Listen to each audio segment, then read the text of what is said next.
வாங்க ஒரு சிம்பிளான விஷயத்த பார்க்கலாம். வணக்கம் நண்பர்களே. வாங்க இன்னைக்கு நாம ஸ்டாக் மார்க்கெட் சார்ட்ஸ பத்தின ரகசியங்களை ரொம்ப சிம்பிளா புரிஞ்சுக்க போறோம். பாக்குறதுக்கு இது வெறும் கோடுகளா தெரியலாம், ஆனா உண்மையில இது பணத்தோட கதையை சொல்ற ஒரு வரைபடம், ஒரு மேப். வாங்க இந்த மேப் எப்படி படிக்கிறதுன்னு பார்க்கலாம். சும்மா ஒரு நிமிஷம் யோசிச்சு பாருங்க. உங்க கையில மேப்பே இல்லாம ஒரு பெரிய புதையலை தேடி போறீங்க. எங்க போறதுனே தெரியாம சுத்தமா குழம்பிடுவீங்க, கரெக்டா? ஸ்டாக் மார்க்கெட்டும் கிட்டத்தட்ட அப்படிதாங்க. அது ஒரு பெரிய புதையல் வேட்டை மாதிரி. அந்த புதையல் வேட்டைக்கு நமக்கு தேவையான மேப் தான் இந்த டெக்னிக்கல் சார்ட். நிறைய பேரு ஸ்டாக் மார்க்கெட்டை ஒரு சூதாட்டம்னு நினைக்கிறாங்க, ஆனா அது உண்மையே இல்ல. மார்க்கெட்ல நடக்கிற ஒவ்வொரு சின்ன அசைவுக்கு பின்னாலையும் ஒரு காரணம் இருக்கும். அந்த சார்ட்டை சரியா படிச்சா அந்த கதையை நம்மளால புரிஞ்சுக்க முடியும். இது அதிர்ஷ்டத்தை பத்தினது இல்ல, புரிதலை பத்தினது. சரி வாங்க நம்ம டூல்குள்ள போகலாம். ஒரு ஸ்டாக் சார்ட்டை, மார்க்கெட்டோட ஹெல்த்தை காட்டுற ஒரு இசிஜி மெஷின் மாதிரி நினைச்சுக்கோங்க. அதோட ஒவ்வொரு இதய துடிப்பையும் நம்ம இப்போ படிக்க கத்துக்க போறோம். எப்படி ஒரு டாக்டர் இசிஜி ரிப்போர்ட்டை பார்த்து ஹார்ட்டோட நிலைமைய சொல்றாரோ, அதே மாதிரி நாம இந்த சார்ட்டை பார்த்து பணத்தோட கதைய படிக்க கத்துக்கலாம். பிரைஸ் மேல போகுதா, கீழே வருதா, இல்ல ஒரே இடத்துல சுத்திட்டு இருக்கான்னு இது நமக்கு தெளிவா காட்டிரும். ஓகே, அப்போ இந்த சார்ட்டோட பேசிக் யூனிட் என்ன? இந்த பச்சை சிவப்பு கலர்ல குச்சி குச்சியா இருக்குல்ல, அதுதான். இதை நாம கேண்டில் ஸ்டிக்ஸ், அதாவது மெழுகுவர்த்திங்கன்னு சொல்லுவோம். இதுதாங்க அந்த கதையோட ஒவ்வொரு வரியும். ஒவ்வொரு கேண்டில் ஸ்டிக்கும் வாங்குறவங்களுக்கும் விற்கிறவங்களுக்கும் நடுவுல நடக்கிற ஒரு பெரிய போருங்க.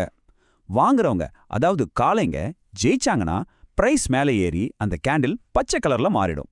அதுவே விற்கிறவங்க, அதாவது கரடிங்க ஜெயிச்சாங்கன்னா பிரைஸ் கீழே இறங்கி அது சிவப்பு கலர்ல மாறிடும். இதுதான் மார்க்கெட்ல ஒவ்வொரு நிமிஷமும் நடக்கிற யுத்தம். சரி, நம்ம அடுத்த முக்கியமான கான்செப்டுக்கு போலாம். இது ஒரு ரொம்ப சிம்பிளான ஆனா பவர்ஃபுல்லான உதாரணத்தோட புரிஞ்சுக்கலாம். நம்ம ரூமோட தரை அப்புறம் கூரை. இந்த உதாரணத்தை கொஞ்சம் யோசிச்சு பாருங்க. ஒரு பந்து தரையில பட்டு மேலே எழும்புது, அப்புறம் கூரையில பட்டு திரும்பவும் கீழே விழுது. ஸ்டாக்கோட விலையும் ஏறக்குறைய இதே மாதிரி தாங்க வேலை செய்யுது. இப்போ பாருங்க, பிரைஸ் கீழே விழுந்துகிட்டே இருக்கு. ஒரு குறிப்பிட்ட பாயிண்ட்டுக்கு வந்ததும் வாங்குறவங்க, ஆஹா விலை நல்லா குறைஞ்சிருச்சு, இதுதான் வாங்க சரியான நேரம்னு உள்ள வருவாங்க. அந்த பாயிண்ட் ஒரு தர மாதிரி அந்த விலையை தாங்கி பிடிக்குது. அதை தான் நம்ம சப்போர்ட்னு சொல்றோம். அதே மாதிரி பிரைஸ் மேல ஏறிட்டே போகும்போது விக்கிறவங்க, போதும் நல்ல லாபம் வந்துருச்சு, இப்போ வித்துடலாம்னு நினைப்பாங்க. அந்த பாயிண்ட் ஒரு கூரை மாதிரி அந்த விலையை மேல போக விடாம தடுத்து கீழே தள்ளுது. இதை தான் நாம ரெசிஸ்டன்ஸ்னு சொல்றோம். சோ இதுல இருந்து நாம என்ன தெரிஞ்சுக்கணும்? ரொம்ப ரொம்ப சிம்பிள். விலை தரைக்கு, அதாவது சப்போர்ட்டுக்கு பக்கத்துல வரும்போது அது வாங்குறதுக்கான ஒரு நல்ல சிக்னல். அதே விலை கூரைக்கு, அதாவது ரெசிஸ்டன்ஸுக்கு பக்கத்துல போகும்போது அது விற்கிறதுக்கான ஒரு சிக்னல். இது ரொம்ப எளிமையான ஆனா பவர்ஃபுல்லான ஒரு ரூல். இப்ப சந்தையோட மொத்த டைரக்ஷனை எப்படி புரிஞ்சுக்கிறதுன்னு பார்க்கலாம். இத ஒரு ஆத்தோட நீரோட்டத்தோட நாம ஒப்பிடலாம். ஒரு ஆத்துல தண்ணி வேகமா ஒரு பக்கம் போயிட்டு இருக்கும்போது அதுக்கு எதிரா நீச்சல் அடிக்கிறது எவ்வளோ கஷ்டம் யோசிச்சு பாருங்க. மார்க்கெட்டும் அப்படிதான். மார்க்கெட்டோட போக்கு எந்த பக்கமோ அந்த பக்கம் போறது தான் புத்திசாலித்தனம். அதனால தான் ட்ரெண்ட் இஸ் யோர் ஃப்ரெண்ட் அப்படின்னு சொல்லுவாங்க. மார்க்கெட் பொதுவா 3 வழியில போகும். விலை ஒரு படிக்கட்டு மாதிரி மேலே ஏறிட்டே போச்சுன்னா அது அப் ட்ரெண்ட், இங்க வாங்குறது தான் சரி. விலை கீழே சரிஞ்சுக்கிட்டே வந்துச்சுன்னா அது டவுன் ட்ரெண்ட், இங்க விற்கிறது புத்திசாலித்தனம். விலையில பெரிய மாற்றமே இல்லாம ஒரே ரேஞ்சுக்குள்ள போயிட்டு வந்தா அது சைட்வேஸ். இங்க நாம கொஞ்சம் வெயிட் பண்ணி பார்க்கறது தான் பெஸ்ட். சரி, சார்ட் பார்த்தாச்சு, தர கூரையெல்லாம் பார்த்தாச்சு, ட்ரெண்டும் புரிஞ்சிருச்சு. ஆனா ஒரு விலை நகர்வுக்கு பின்னால நிஜமான பவர் இருக்கா இல்லையான்னு எப்படி தெரிஞ்சுக்கிறது? அதுக்கு தான் இந்த வால்யூம் நமக்கு உதவுது. வால்யூம்ங்கிறது ஒரு கார்ல இருக்கிற பெட்ரோல் மாதிரி தாங்க. கார் பார்க்க எவ்வளோ சூப்பரா இருந்தாலும் பெட்ரோல் இல்லைன்னா அதால நகரவே முடியாது. மார்க்கெட்டும் அதே மாதிரி தான். இந்த டேபிளை நல்லா கவனிங்க, இது ரொம்ப ரொம்ப இம்பார்ட்டன்ட்.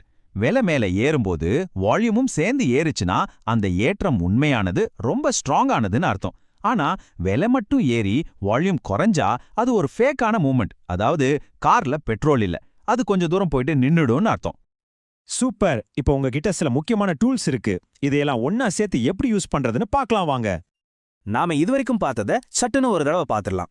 சார்ட் தான் உங்க மேப், கேண்டில் ஸ்டிக்ஸ் தான் மார்க்கெட்டோட ஹார்ட் பீட், சப்போர்ட் மற்றும் ரெசிஸ்டன்ஸ் தான் நம்ம தர கூரை, ட்ரெண்டுங்கிறது ஆத்தோட நீரோட்டம், கடைசியா வால்யூம் தான் நம்ம கார்ல இருக்கிற பெட்ரோல். இந்த உருவகங்கள் உங்க மனசுல இருந்துச்சுன்னா சார்ட் படிக்கிறது ரொம்ப ஈஸியா இருக்கும். இப்போ உங்களுக்கான ஒரு சின்ன ஹோம்வொர்க். ட்ரேடிங் வியூ மாதிரி ஏதாவது ஒரு வெப்சைட்டுக்கு போய் உங்களுக்கு பிடிச்ச ஒரு கம்பெனியோட சார்ட்டை ஓபன் பண்ணுங்க. அதுல எங்க தரை இருக்கு, எங்க கூரை இருக்குன்னு ஒரு கோடு போட்டு பாருங்க. நீங்க ட்ரை பண்ணி பார்க்க தான் உங்களுக்கு ஒரு தைரியமும் நம்பிக்கையும் வரும். சோ இப்போ நீங்களே சொல்லுங்க, ஒரு சார்ட்டுங்கிறது வெறும் கிறுக்கலா இல்ல அது மார்க்கெட்டோட கதைய சொல்ற ஒரு மேப்பா? இப்போ அந்த கதைய உங்களால படிக்க ஆரம்பிக்க முடியும். வாழ்த்துக்கள். இந்த மேப்பை படிக்கிற உங்க பயணம் இப்போ ஆரம்பமாயிடுச்சு. இந்த வீடியோ உங்களுக்கு பிடிச்சிருந்ததுன்னா லைக் பண்ணுங்கள், ஷேர் பண்ணுங்கள், சப்ஸ்கிரைப் பண்ணுங்கள். தேங்க்யூ ஃபார் வாட்சிங்.